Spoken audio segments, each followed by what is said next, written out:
So I did this talk as part of IDPWD Conf earlier this year. And there was actually a day set aside for gaming, which is awesome. Many people game, and as is mentioned in some of the literature around International Day of Persons with Disabilities, it's about taking part and contributing to society at large, right? And so that's where the gaming industry is looking forward-thinking and being more inclusive. And so, so this talk is about my experience and some of how, as I've grown older, I'm starting to age into disability a little bit, and how that correlates with what I call some people's default settings. So I'm going to talk a little bit about myself and some of my experience. I'm going to talk about the industry in general and how it's grown up. I'm going to talk about some of the changes that I've experienced and some of the changes that have taken place in the industry.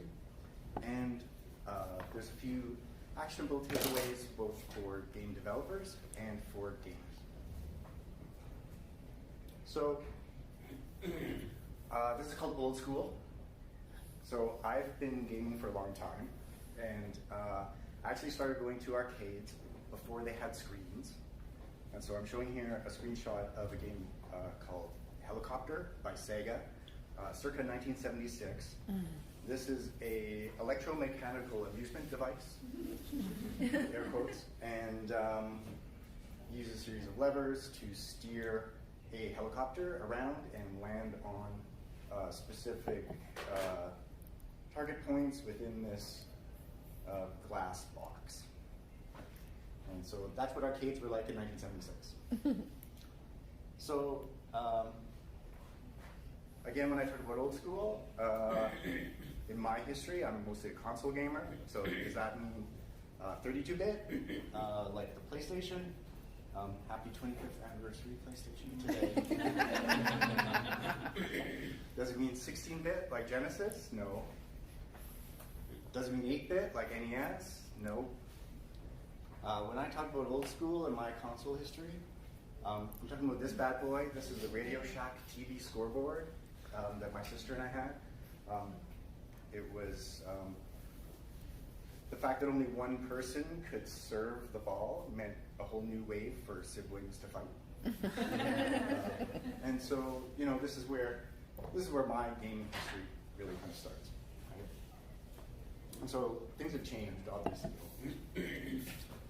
And so in that change, rather than thinking about myself growing up with games, I think of myself as having watched games grow up. And so there's several ways that both humans and games have evolved over the years. And so one of those things is size, right? So people obviously get bigger as they grow older, up to a certain point. And in the gaming space, so back in the day when arcades were a thing in North America, if you could play for 15 minutes on one quarter, you were doing really well, right? That was a long time. In some point in the mid-'80s, the original Legend of Zelda game was so large it actually had a battery inside the cartridge because you actually had to save your progress because you couldn't play it in one sitting. And now we have games that take hundreds of hours. This is an image here of, at the end of last year, Sony kindly reminded me that I spent 96 hours playing The Elder Scrolls Online. And that was only for 1 year, and it's been out for 5 years, so I'm on thankful. So one of the other ways that both people and games grow up is in capabilities. And so what I'm showing here is not a duck, it's not a platypus, it's a very rudimentary dragon from the 1979 Atari game called Adventure. And so it's pretty blocky and rudimentary. And so if we fast forward 40 years to today's dragons, they're quite a bit different. So this is a dragon from Elder Scrolls Online. And It's fully articulated, it speaks, it breathes fire, it'll kill you in a whole bunch of different ways. It takes multiple people to kill it. It's quite a different thing, right? And so, so as people grow older, we expand our capabilities physically, psychologically, cognitively, and otherwise, right? And so one of the other things, one of the other ways that people in games have both grown up is in complexity. People are complex, and we get more complex, and we think of more complex things. And so games have done this too. And so I'm showing an image of an Atari 2600 joystick. It's pretty simple, 4 directions, and 1 button. And so today, what we put in front of people is I'm showing a DualShock 4. It's got more than 20 buttons, it's got a touchpad, it's got analog sticks, it's got a headphone jack, it's got a speaker, it's got rumble, it's got lights, and motion controls. So this is a pretty complicated piece of hardware, and we're expected to be able to do pretty complicated things with it.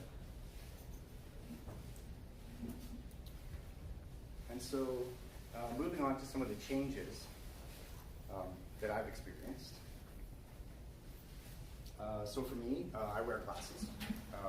I probably actually need to get new ones. And so my vision has changed over time. Some people's vision doesn't change over time, but that doesn't necessarily mean that they have 20/20 vision, right? In a lot of modern games, there's more and more and more text as we have these more complicated interactions, these more in-depth storytelling. We have more text to read. And so some of what's happened in recent years is there's a game called The Witcher, where I have an animation here running where the player character, Geralt of Rivia, he's actually being set with a pair of glasses.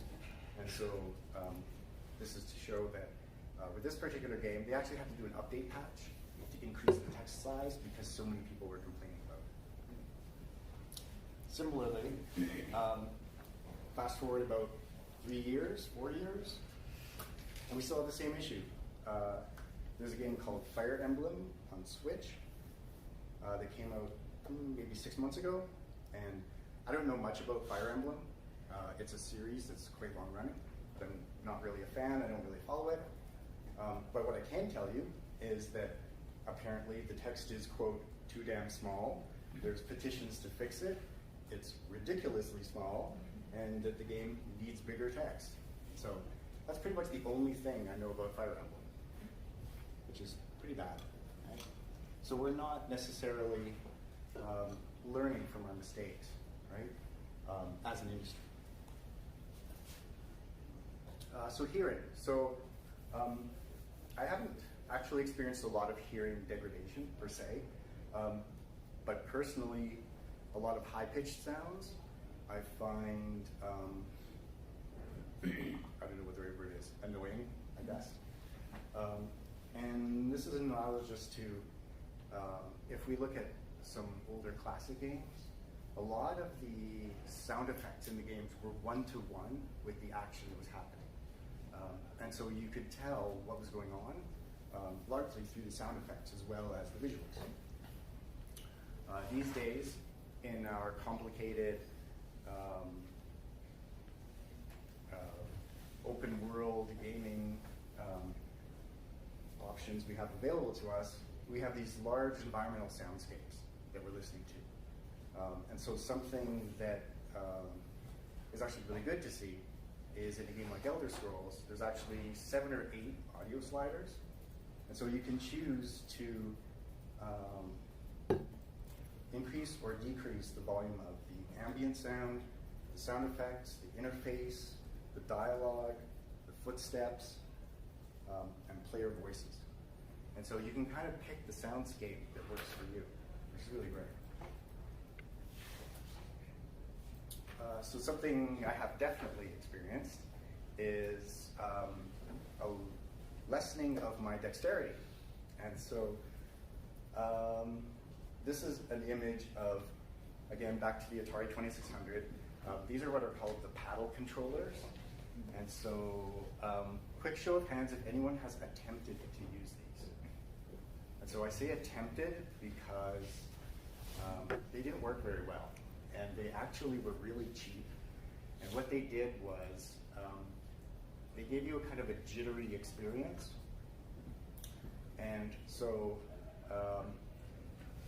meaning no offense, my friends and I actually referred to them as the Parkinson's paddles, because that's what they effectively actually did, is they actually disabled you from playing the game, which is pretty sad, right? And so that's why I have a comment here, is this the world's first mass market disability simulator? Because that's really kind of what that did for us, right? It kind of opened our eyes a little bit. Reaction time. There's a lot of games that require you to do time-limited events. These are often called quick time events, where a certain button symbol will appear on a screen, and you have to press it within a split second, or else something bad happens. And so a game that's famous for having these type of events is the Uncharted series. And so there was a player named Josh Stroud, and he couldn't finish Uncharted 2. He actually had to get a friend of his to finish the game for him, because it required a bunch of these kind of button mashing interactions at the end of the game that weren't even really serving the story, to add insult to injury. So he contacted the developers, and eventually, through the next couple of iterations of this series, they figured out a lot of how to get around this. And so explicitly in Uncharted 4, it's one of the first AAA games that had an accessibility options menu in it. And one of those options is that rather than mashing the buttons, you can simply hold it down. And so that way, you could actually finish the game. It was great. I also actually turned that feature on too, because it's just tiring to mash the buttons. And so similar to that, there's also fatigue. And so this is more a case of a repeated activity over time. And so I enjoy a lot of rhythm games. I have an image here of Rock Band and another one of Hatsune Miku. There's a lot of rhythm games that feature this vocal lead singer. And so one of those games I actually couldn't finish all the way, because you have to play to the highest level. And I actually can't do that without seriously cramping my hands.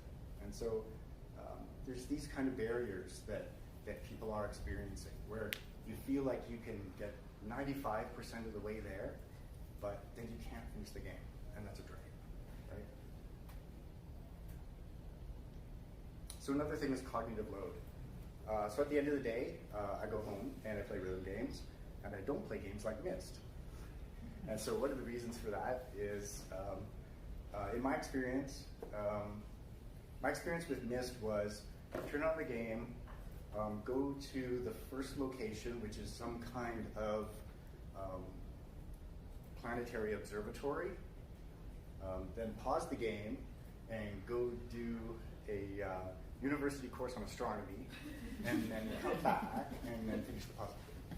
And I was just not up for that, and so that's my experience with Myst, was that, like, the second screen. And so so in a similar way, there's a lot of games that have puzzles that require you to remember things you did 3 hours ago in the game, or they just feel like kind of time-wasting distractions, right? And so I think this is something where, again, there's a place for the industry to look at difficulty levels and things like that, and maybe make some changes there. So what can we do about this? So game developers, right, they can provide options for people, right, and make those options easily discoverable. During the talks at LATO Gaming, The Spider-Man game that came out last year was actually referenced many times because they really did this well. This menu actually comes up as soon as you boot up the game. And it just basically says, before you start, the accessibility menu provides additional options for those wanting to adjust their visual, auditory, or motor settings. And it's just like, hey, you're going to start. Do any of these options interest you in making your experience better, right? That's pretty easy, right? We've also seen in some games where some of the larger text settings, for example, or text-to-speech features only work for the menus and not actually for the game. So that's kind of only a half job there. So something else is to look back, right? So some of the examples I've shown of some of the older interactions and some of those older controllers, some of those are great, some of those were not so great, but newer isn't always better, right? And then simplicity is a good thing at times. And if we think of, for example, that old school Atari joystick, it has an approachability that the 20-button controller we have today doesn't. Right? And as players, we can speak out, right? We can call out issues. We can describe the impact that things are having on us. These are all design decisions that developers and game programmers are making, and they have impact. And so we can call those out, right? But let's, I think, do it positively so that we can